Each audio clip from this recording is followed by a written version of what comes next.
ভিডিওটি দেখা মাত্রই বেশি বেশি করে শেয়ার করে দিবে আর আমার হুজুরের জন্য দোয়া করবেন।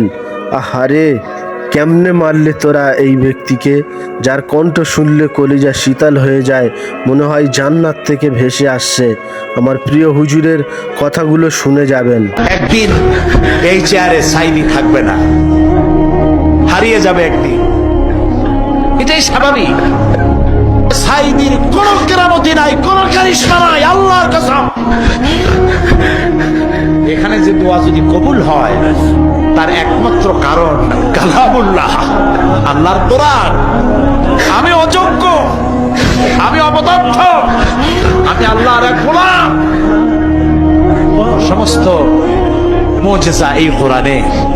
তাই লোকেরা বিশ্বাস করে এখানে দোয়া করলে আল্লাহ অনেক কথা শোনে, না শুনলেও তার কিছু আসে যায় না। ফাআলুল লিমা ইউরি, যা খুশি তাই তিনি করেন।